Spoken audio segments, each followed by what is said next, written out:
2023 Ferrari Purosangue. We never thought we'd see the day when a Ferrari SUV became a reality, but in the wake of many successful high-dollar, high-performance sport utes, the company has finally caved to unrelenting marketplace pressure and produced 2023 Purosangue.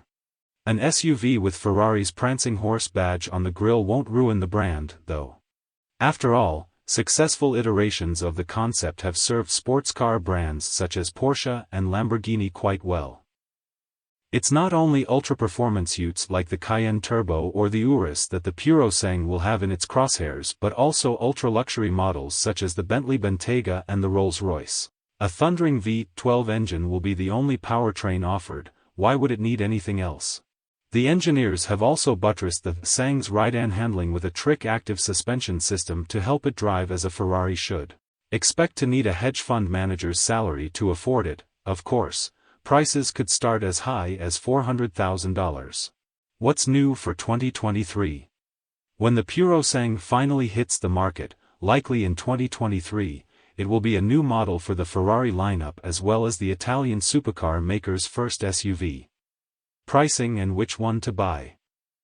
A host of luxury and performance features come standard on the Purosangue, but Ferrari does have some options that buyers may want to consider. Massaging front seats might be a nice thing to have after a long day of cruising down the Monte Carlo coast, and sunseekers may be tempted by the available electrochromic glass roof. Either way, we'd suggest making liberal use of Ferrari's personalization options to create a Purosangue that's Puro you. Engine, transmission, and performance. To purists scoffing at an SUV wearing the famed prancing horse badge, we'll point to the naturally aspirated 6.5-liter V12 engine lurking under the Purosangue's hood. Nothing says Ferrari more than a screaming 715 horsepower 12-cylinder, and it even wears the brand's signature red-painted valve colors. The engine makes a hearty 528 pound-feet of torque. And Ferrari claims it should power the Purosangue to 62 miles per hour in just 3.3 seconds and on to a top speed of 193 miles per hour when we get a chance to drive the Purosangue. We're also looking forward to seeing how the Purosangue handles, as its standard adaptive suspension sounds promising. The system uses an electric motor at each corner of the SUV to apply force to the dampers during cornering maneuvers to control body roll. As such, the Purosangue does not need traditional anti-roll bars, and it can also hunker down during hard driving by reducing its ride height by 0.4 inches. Fuel economy and real-world MPG. Kiss your gas money goodbye. The V12 powered Purosangue will almost certainly be Ferrari's least fuel-efficient offering. The EPA hasn't released fuel economy estimates yet, but for context, both the Urus and the 12-cylinder Bentayga earn ratings of 12 miles per gallon city, 17 mpg highway, and 14 miles per gallon combined. We expect something similar out of the Purosangue.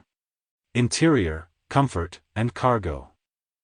As the only current Ferrari to offer legitimate room for 4 riders, the Purosangue is outfitted with a set of slick rear-hinged coach-style rear doors that are said to make it easier to access the back seat while preserving a 2-door. Appearance. The front and rear seats are individual buckets, meaning there's no bench in the back for an occasional 5th passenger, and both rows have a center console and a center console. Of course, the interior is swathed in Ferrari-quality materials.